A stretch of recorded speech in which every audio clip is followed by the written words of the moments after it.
All right, so this flow, once again, we're gonna combine a bunch of different things that are just great, like things that spine health, hip mobility, thoracic mobility, all those combined.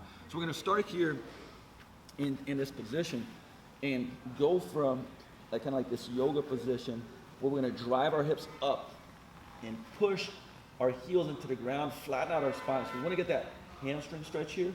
And now we're gonna roll forward. This is called a spinal roll. So we're rolling, and then from here we're starting to open up our chest and look up.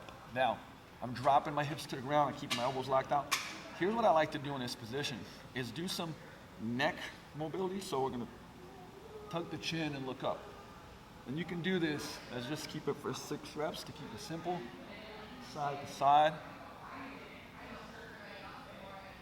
Okay, you can, like I said, do some rolls as well.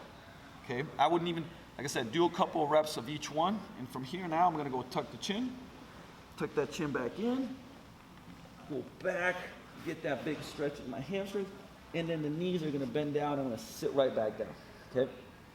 And you'd repeat that for 6 repetitions, right? That whole sequence. Number 2, we're gonna go into a downward push-up position, go into a downward dog. But from downward dog, what we're gonna do is push back and then reach with our hand for that ankle. So we're gonna get that thoracic mobility. If you can't grab it, that's okay, because we go back to this position and now go other side, right? So my hips are locked in, my thoracic, I'm getting some upper back thoracic rotation, right? And we go 6 of those per side. From here, we're gonna go back into this adductor stretch position. But now what we're gonna do, we're gonna start here, but we're gonna rock back, right? So I'm here, I'm feeling my groin area. I'm sitting back into it a little bit. Once I sit back into it, I'm actually gonna walk myself up into that Cossack position. Now you might be thinking, what if I can't get to this position? Having some type of, like even just a box or a medicine ball.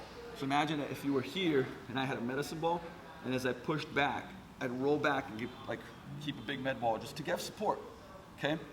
Now in this position, if you can and you can be here, I like to do bow and arrow. So I'm gonna push my knee out and then open up that upper back. And I'd come back down and walk myself right back into that adductor position, and I'd switch sides. Other side, walk myself back into the adductor position and open up. And then walk myself back down. Same thing, you'd alternate for 6. Once again, if you cannot walk yourself into that deep position, you can have a box, a medicine ball, something for support.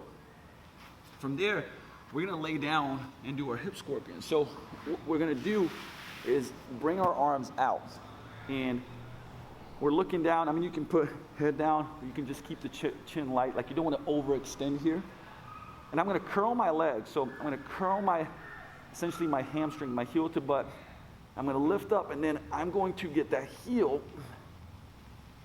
and punch it down into the ground. Now, the other thing I wanna do is try to push my knee out to activate glutes here a little bit. And what I can do is also bring my hand in and then push myself open and open up that chest. If you wanna add, like notice how I'm pushing this knee out here, right? I can also add that opening. I'd come back down, curl back down, other side, curl, lift, bring that heel down, open up that knee, push myself away a little bit.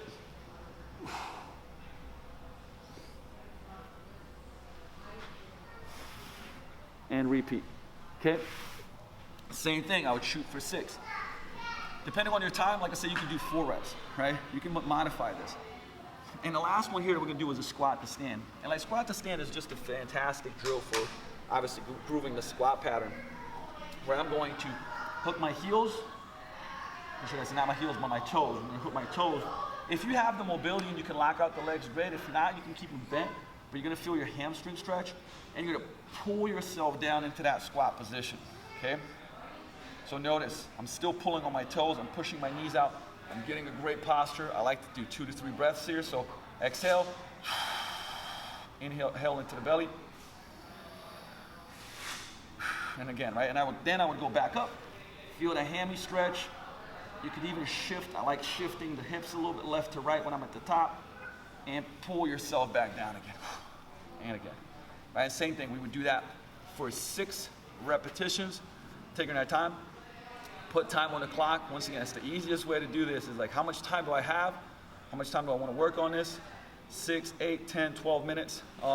I would say like, hey, shoot for 10. You know, if you can get 10, that's fantastic. And just go through that sequence nonstop. Even once you get with the squat to stand, go back to the spinal row and keep going.